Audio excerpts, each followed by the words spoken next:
Dan yang namanya kedaulatan itu tidak boleh ditawar, tidak ada tawar-menawar untuk kedaulatan.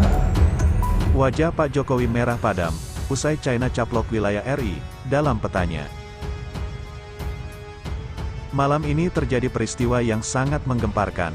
Bagaimana tidak peta Indonesia ternyata diklaim oleh Cina melalui peta rilisan terbarunya. Tentu saja ini memancing protes yang sangat keras dari NKRI, apalagi seperti yang kita ketahui bahwa Indonesia merupakan negara yang sudah merdeka, dan ada dasar ketentuan hukumnya, maka dari itu tidak boleh serta-merta negara manapun mencaplok wilayah NKRI.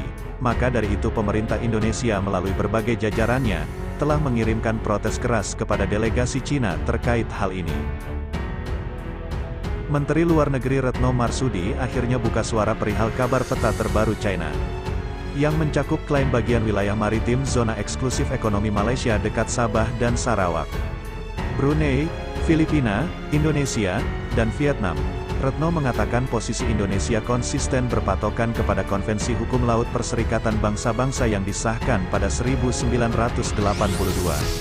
Posisi Indonesia ini bukan posisi yang baru, tetapi posisi yang selalu disampaikan secara konsisten, yaitu bahwa penarikan garis apapun, klaim apapun, yang dilakukan harus sesuai dengan UNCLOS 1982, kata Retno usai rapat di Komisi 1 DPR.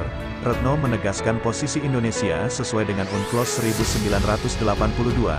Adapun UNCLOS merupakan kesepakatan internasional yang mengatur hak dan kewajiban setiap negara soal batas-batas wilayah perairan, termasuk soal zona ekonomi eksklusif, di mana negara-negara dengan garis pantai mempunyai hak untuk mencari hasil laut dan mengadakan eksplorasi sumber energi.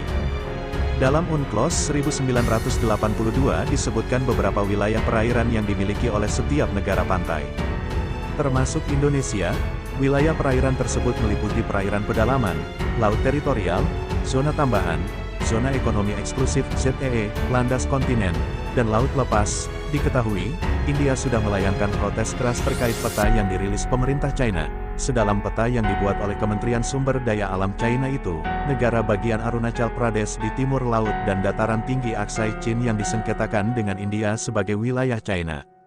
Kami hari ini telah mengajukan protes keras melalui saluran diplomatik dengan pihak China, mengenai apa yang disebut peta standar China tahun 2023 yang mengklaim wilayah India, kata juru bicara Kementerian Luar Negeri India, Arindam Bagchi, dalam sebuah pernyataan.